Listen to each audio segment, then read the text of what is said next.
Okay, I'm going to answer the question of how to make salmon gravlax, your own home cured gravlax. And I have my own special formula here, which is going to be, the gravlax is going to be cured with grapefruit zest, lemon zest, lime zest, and orange zest, and fresh dill.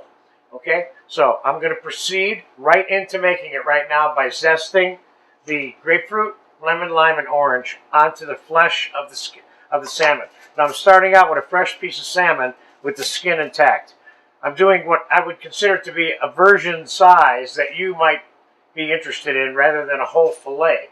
And after I get done showing you how this is cured and how it's stored in the refrigerator during the curing process, I'm going to pull out one that I cured as of 4 days ago, which is ready now to eat and be sliced. And then we're going to do a demonstration on how to put it on a plate, etc. And you're going to love this. This is a really nice item.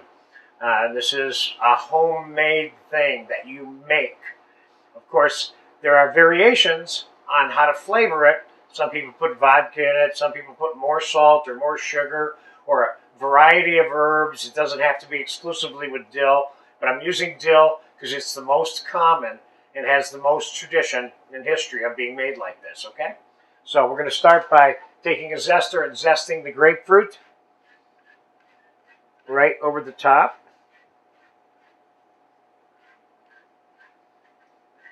Now, I'm not going to zest the lemon, lime, and grapefruit over the skin side. I'm going to do it only on the flesh side.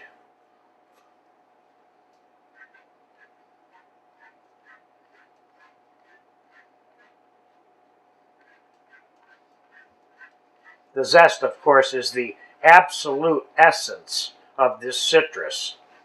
It probably tastes more like the citrus than the citrus does in some ways in terms of using it for cooking and things like this.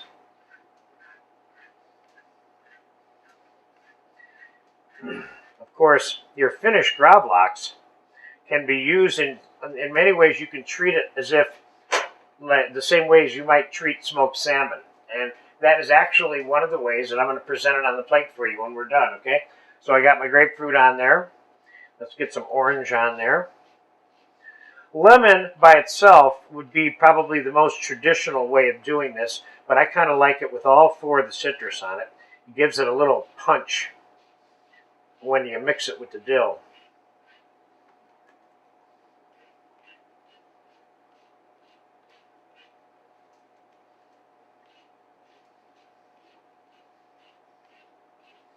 Okay, now we got the orange on there. Now a little bit of lemon. There's all different kind of zesters out there. You just need one that works for you. I wouldn't go out and spend too much money on one of them. The manufacturing world has a tendency to make things more expensive and flashy than you really need as a cook to complete your project. So I always lean towards the cautious side in terms of what I buy, because the equipment does not make the food. You do. Okay, and now for some lime.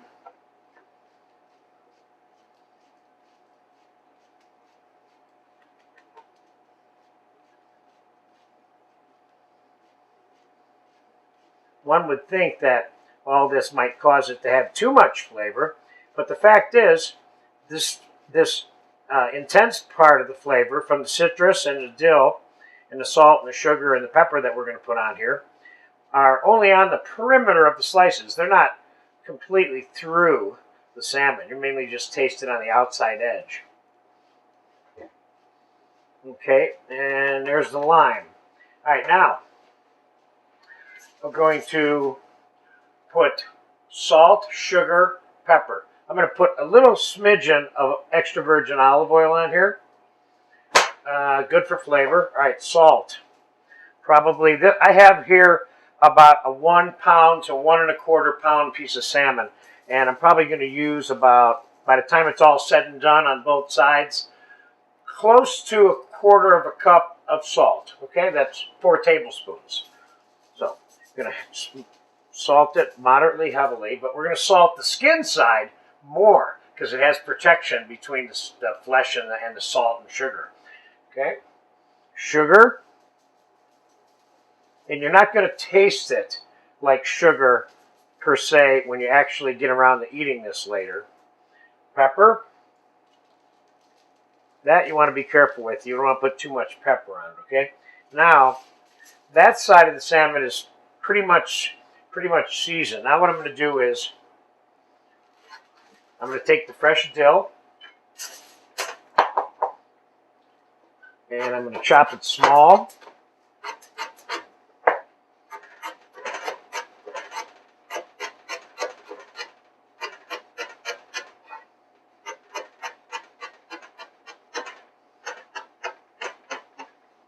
Okay, that'll work. Now, here's one little trick. You notice how I'm doing all this on a sheet of aluminum foil. Now I'm going to take the dill, I'm going to put it over here, because otherwise how are you going to move the thing around and keep all the seasoning intact on it? Okay, so I'm going to just take this, I'm going to flip it over onto the dill, so that side is done. Now I'm going to repeat this process with the salt, heavily on the salt on the skin side.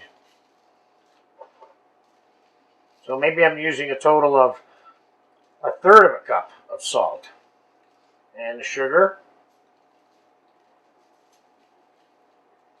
A little more on this side of everything. Salt, pepper, and sugar. And then we'll put the balance of the dill all over this. Now, you're going to seal this up in the aluminum foil. This is not something that you seal up in plastic wrap. You want this to have the ability to breathe a little bit, okay? Just kind of seal that up a little bit like that. Now I'm going to take a second piece of foil. Now this is the skin side, face up here now. We want the flesh side faced up. We're going to press the flesh side with a weight in the refrigerator for 4 days.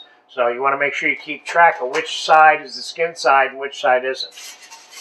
It's not going to make or break the curing process, but I kind of like the weight directly on the flesh side, you know? All right, now I'm going to rewrap it again.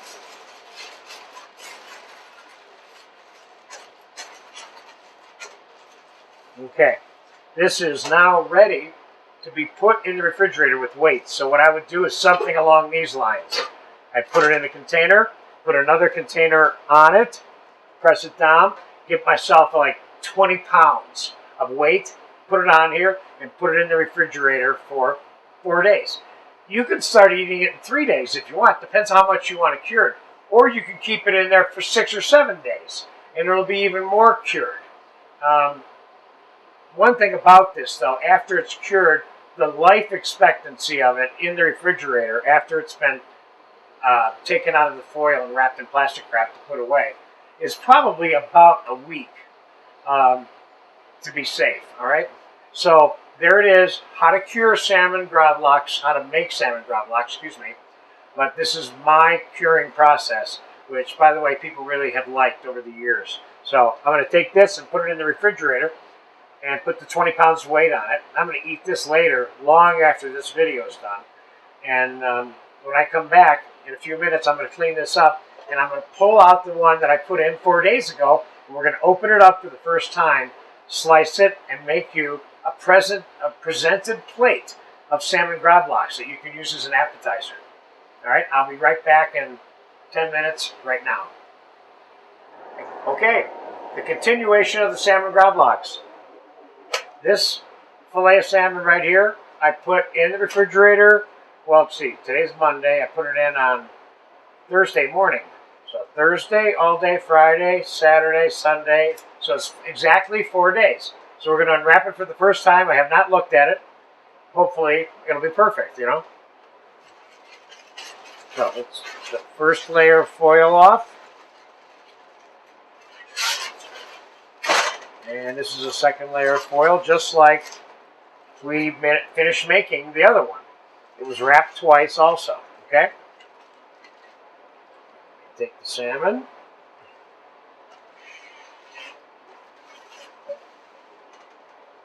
All right. So far it looks good. So let's start a little bit down here. Just take a piece off of here. This is the thin part, of course, which should certainly be cured faster than the thicker part up here. You might want to keep that in mind if you should happen to use a tail piece to cure to begin with. Let me just have a taste of this real quick. This is good. But what do I know? My opinion doesn't matter that much, you know? The only opinion that matters is the people that are going to eat it. Okay, so now I'm going to show you how to slice this. And this would be sliced just like smoked salmon is sliced. I'm going to get it on a plate. I'm going to do a little presentation for you with some garnishes. You're going to love this item. So I'm going to take some of this dill off, so we're not overloaded with dill on the plate. And this is the plate right here that we're going to put it on, okay? So I'm going to slice it thin. Now remember, what I'm making on this one individual plate, you can make on a large party tray and have it be more of a buffet type presentation. What I'm doing right now is I'm making you a version for an individual portion that you can treat as a first course appetizer. Or you can just, make it a little bit bigger than this that I'm making and serve it for a lunch with some white wine outside in the summertime. Maybe there's nothing wrong with that either.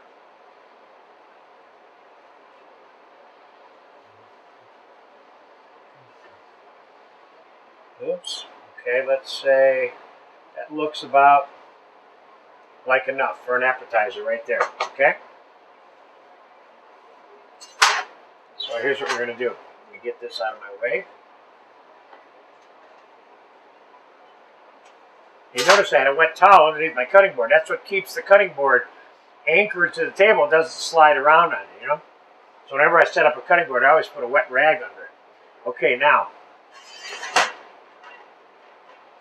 I have minced purple onion, chopped hard-boiled egg whites, chopped egg yolks, hard-boiled, green scallions, minced.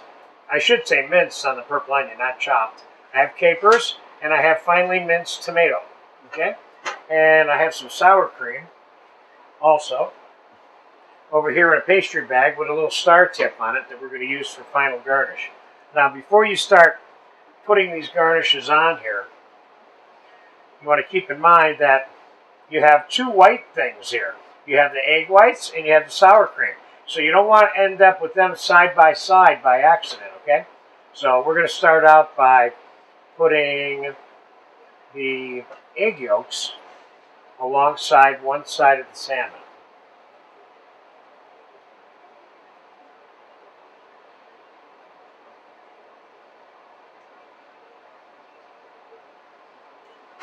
We'll use a knife to kind of get it in a straight line here, okay? Then let's put the green scallions on this side here. Oops. Don't go crushing your egg yolks like that now. Get them off of the salmon.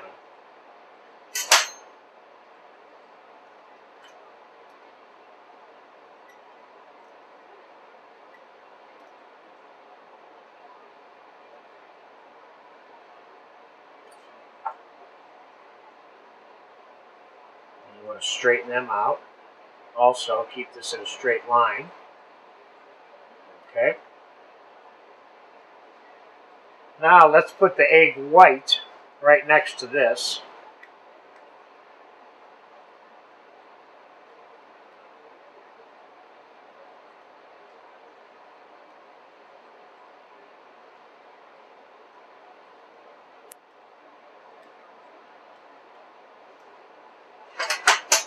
Use a knife again, straighten this out so you have a straight line here. Now if you were making a larger one on a tray, you'd do it the exact same way. In terms of keeping your lines nice and straight, and it will help you in your overall presentation when you're done. Okay, now let's put the tomato. Let's put the tomato. Let's put the tomato next to the egg white. Because you got the white with the nice bright red next to it. See?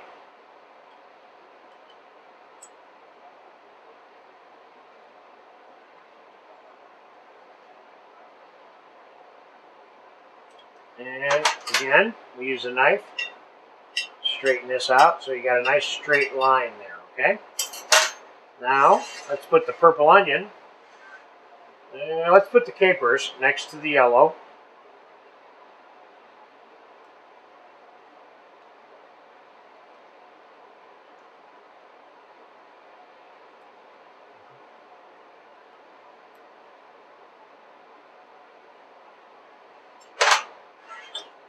Again, straighten it out so you got a nice straight line.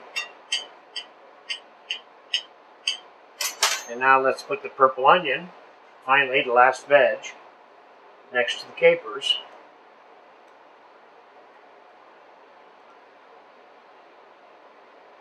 So see, what you have when we're all said and done here is you have all of the right colors next to each other. That's something you want to consider before you start putting the first one down. God forbid you should have to take it apart and put it back together. Again, I want to remind you, this makes a great buffet style thing. Now, we're going to put some little sour cream florets here.